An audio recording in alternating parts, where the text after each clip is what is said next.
Bismillahirrahmanirrahim.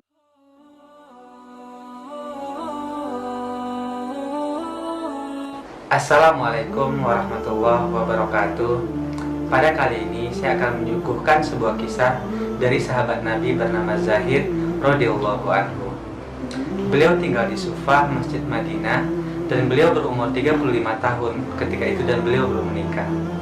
Pada suatu hari ketika Zahid sedang mempertajam dan mengkilatkan pedangnya, Rasulullah SAW lewat dan memberikan salam kepada beliau.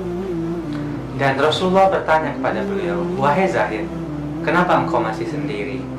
Kemudian Zahid menjawab, "Allah bersamaku, wahai Rasulullah." Kemudian Nabi menjawab, "Bukan itu maksudku. Kenapa engkau masih membujang dan apakah engkau tidak ingin menikah?" Kemudian Zahid menjawab, "Aku tidak memiliki pekerjaan yang tetap dan aku juga tidak memiliki wajah yang tampan, wahai Rasulullah. Siapa yang ingin denganku?" Kemudian Rasulullah SAW tersenyum dan mengatakan, "Jika engkau memiliki keinginan yang kuat, maka perkara itu adalah hal yang mudah." Kemudian Rasulullah menyuruh kepada sekretarisnya untuk membuat sebuah surat untuk melamar yang bernama seorang gadis yang bernama Zulfah bin Sa'id, dan beliau adalah anak dari seorang bangsawan yang kaya raya di Madinah, dan beliau memiliki wajah yang sangat cantik rupawan. Setelah surat tersebut selesai dan surat tersebut diberikan kepada Zaid agar diberikan kepada Said, dan kemudian Zaid pergi ke rumah Said, dan sesampainya Zahid di rumah Said, kemudian ternyata Said memiliki tamu, dan sehingga Zahid hanya memberikan surat tersebut di depan rumah. Dan ketika Said sedang membaca surat tersebut, Said terkejut dan terheran. Pada kebudayaan dan tradisi mereka, orang-orang kaya akan menikahi orang-orang kaya, dan orang bangsawan juga akan menikahi orang bangsawan. Kemudian Said bertanya kepada Zahid, "Wahai Zahid, apakah ini benar surat dari Rasulullah SAW?" Kemudian Zahid menjawab, "Apakah aku pernah berbohong kepadamu?" Kemudian datanglah Zulfah dari dalam rumah dan bertanya kepada ayahnya, "Wahai ayahku, kenapa kalian berbicara sangat tegang sekali? Dan kenapa tamu kita ini tidak diajak ke dalam rumah?"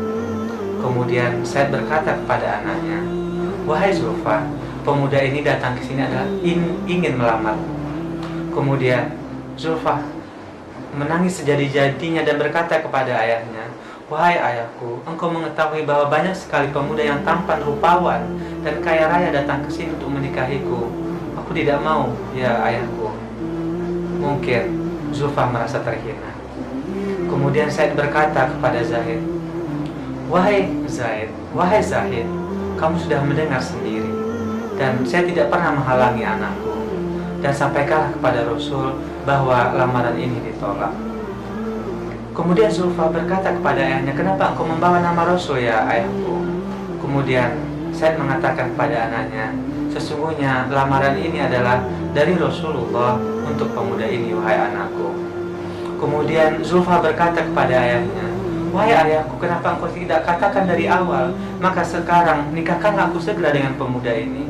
Hal ini karena Zulfah teringat akan firman Allah di dalam surat An-Nur ayat yang ke-51. "Innama kana qaulal mu'minina idza du'u ila Allahi wa rasulihi liyahkuma bainahum ayyaqulu sami'na wa ata'na wa ulaika humul muflihun." Sesungguhnya jawaban dari orang-orang yang beriman ketika mereka dipanggil kepada Allah dan Rasulnya untuk berhukum di antara mereka, maka mereka menjawab, "Kami mendengar dan kami patuh." Dan mereka lah orang-orang yang beruntung. Pada saat itu Zahid merasa jiwanya terbang-terbang di angkasa, dan hatinya merasakan sangat bahagia pada hari itu. Dan kemudian beliau pulang, beliau sujud syukur. Dan kemudian Rasulullah SAW tersenyum melihat sikap Zahid yang berbeda dari yang biasanya. Dan Rasul bertanya kepada Zahid, "Wahai Zahid, bagaimana?"